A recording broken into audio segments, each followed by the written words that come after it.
our show with our top story in the NBA today. Victor Wembanyama, he sustained a concussion during the second quarter of last night's Game 2. You can see here he took a hard fall, and this was after he played just 12 minutes. He was placed in concussion protocol and ruled out for the remainder of the game. So I want to bring in our senior NBA insider, Shams Charania, here for more on this. We know, right, that he is in, Shams, the NBA's concussion protocol, but what does that mean for him moving forward here?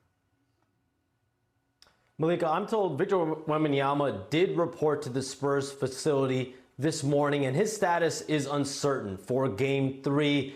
I am told that Victor Wembanyama is hopeful to travel with the team on Thursday to Portland, but he and the team won't know for sure until then. Right now, he's in the concussion protocol, and that means he cannot participate in unrestricted activities for at least 48 hours. So that would be Thursday night. But he could do some gradual light work starting tonight if his symptoms don't worsen. And last night, when Victor Wembanyama was evaluated, he was diagnosed with a concussion. So that timeline for that protocol started last night. He then ended up going home right after the diagnosis to then rest and recover. So the Spurs are taking this very much day by day with Wemby. Okay, so 48 hours from the time he is placed in concussion protocols at least. One thing, though, Shams, that Mitch Johnson did say that I think is important is that he's not being evaluated for anything else other than a concussion. So when he hit the ground really hard, people were wondering about his jaw, maybe his head. Right now, it's the concussion that they are looking at. Shams, thank you very much for that insight. So keeping in mind that 48 hours, let's just take a look at the remaining schedule of the series here between the Blazers and the Spurs. Game 3, Game 4. They will be in Portland Friday and Sunday. You can catch Sunday's game 3:30 Eastern on ESPN. I do think it is worth noting it's a 10:30 p.m. Eastern tip-off on Friday and then an early tip-off on Sunday. And then if necessary, you see Game 6, Game 7. They will be Thursday, April 30th, Sunday, May the 2nd. As we welcome you inside our Los Angeles studio, Brian, I turn to you here first. When you saw Victor go down like that, and knowing how long, I mean, 48 hours is one thing, but typically this can be 5 or even a week before we could see him back. Right. So first off, we have to acknowledge that concussion symptoms are unpredictable. That's why they have a protocol, because sometimes they show up later. So that is the upsetting news. The thing that you mentioned about him not potentially having any other injuries is really, really relieving, because, you know, even a dental injury you could have seen from that height. The second thing that I think is important is in the playoffs, in the first round, you always get one spot where you get 2 days off between. Sometimes you have two days off, but you always have at least 1 2-day gap. It just so happens that the 2-day gap is between 2 and 3. So at least the Spurs have this to go on. And while I know that this is a huge shock to the Spurs system, the fact that they do get two days will also help the team prepare for the game on Friday, whether he can play or not. I think that's the biggest point, is that you get 72 hours to prepare for Friday night. And certainly that lineup that they had out at the end of the game, that kind of that small ball lineup, and they had Luke Cornett out there with all the guards out there. I think that's probably, if Victor doesn't play, that's probably what we're going to more see. But time will tell as far as if we're going to see him on the court. Yeah, and right now, I mean, we're glad that it's certainly nothing more than a concussion, but this can be incredibly serious, so we're just hoping for the best here for Victor Wembanyama. But there was still a game, Chene, to be played, so let's take you out to San Antonio to see how this one went down. We're going to pick this one up with under 10 minutes left in the fourth quarter here. Devin Vassell shoots, knocks down the jumper, Chene. You're going to need more of that without Victor Wembanyama. The Spurs backcourt has to step up, and you need to see more plays like this from D. Fox as a facilitator. Luke Cornett has been absolutely incredible. I did not know he had that in his arsenal. Scoot Henderson, though, speaking of incredible, Euro steps his way inside, possibly his best stretch here as a Blazer. Without question, considering he missed 50 games this year with a hamstring injury, just amazing to get this at this time in the season. Henderson knocks down the 3 there. Next Portland possession here. Henderson kicks it out to Robert Williams, the third. Okay, get you a big man who can do an assist. You don't have that on the bingo there card. To clean it out. Have your teammates back. 17 seconds left in the fourth. Denny Avdia drives to the paint. Oh, the D-cell there on the pass. Gets it to the Time Lord. It is worth noting that they went closed with the Time Lord over Klingon there, who you can see is hyped for his teammate there on the bench. 5.2 seconds left. The Spurs trail by 1. Vassell gets the inbound pass. He's been knocking those shots down. Good look. Just couldn't quite get it to fall.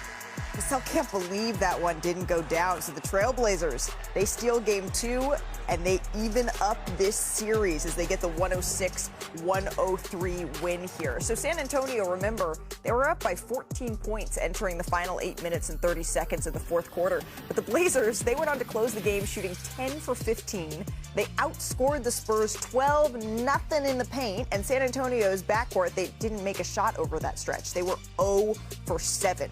So we don't know, of course, how long Wemby is going to be out for here, as Kendrick Perkins joins us for this conversation as well. Chanae, you mentioned De'Aaron Fox, him needing to step up. Perk, who do you think needs to step up here?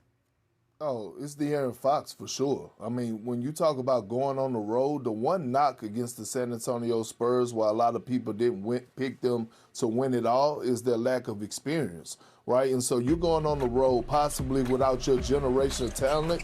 You need a veteran like De'Aaron Fox, a guy that has been in this moment, to rise to the occasion and level up. They don't need him to be popular. They need him to be powerful. One of those performances that we saw when he went toe-to-toe with Steph Curry a few years ago when he was in Sacramento. That's the type of impact he has to have, especially if they don't have Wemby and going on, because Portland is an underrated city when it comes to their fan base. It get rowdy in that arena. Oh, interesting, Perk. I was listening to you yesterday, and you were talking about the Knicks and the Hawks, and you said, oh, when you're in Atlanta in the playoffs, it's like the club. So there are a lot of underrated cities in your eyes, but I feel like it's more than just, De'Aaron Fox. It's the entire backcourt. Because right now they're getting big performances, not just the play-in, but also the playoffs from Denny Avdia. And then you have, obviously, Scoot Henderson showing up and having those out-of-the-character and times 30-plus points. It's going to be Stephon Castle. It's going to be Devin Vassell. The whole backcourt for the Spurs have to step up. But most importantly, I really felt like they were going to eke this out. And that's why I really think that the Trailblazers stole one. Because your star player goes down. You're at home. You have one of the best fan bases excited for this moment in the playoffs. And then you just didn't have that momentum down the stretch. And you made an important stat about how they shot so well in the paint because there was no helicopter there as well. And so they have to, now, I guess sometimes when you know someone's not there, you can scheme and prepare more accordingly. But I even thought that given the circumstances that they would pull this one out, they have to understand that they lost one. One thing that did happen was that Toumani Camara, who's an all-defensive player, he typically would have guarded Wembanyama down the stretch, and because he didn't have that assignment, everything adjusts. He went out to De'Aaron Fox. Sure. He didn't make the highlight, but he had 8 points in the fourth quarter. He actually had one of the most impactful games he's ever had. But freeing up Kamara from having to defend the interior to the perimeter is a significant difference that changes things in this series. And we're talking about the backcourt, which is absolutely important when you're talking about a clutch player of the year needing to be able to carry the offensive load here. But there were stretches, we talked about how good Luke Cornett has been, Bobby. There were stretches down in that game where the Spurs, they decided to go with no center out there. And they were outscored by 7 in those minutes. So when Luke Cornett's not on the floor and Victor's not on the floor, where do you think San Antonio needs to adjust? Well, it turns into a jump shooting team. There's no points in the paint. And what you saw with Portland was they went to a more athletic center in Robert Williams, and they took Donovan Clingan out the game, and that really kind of changed the dynamics there. So I think, how do you combat that if you're the Spurs there? It's similar to what we saw with the Denver series. You get tired legs, you start to be a jump shooting team here, and that's something that happened. I'll say this. For Portland, I'm going to throw a number out, number 40.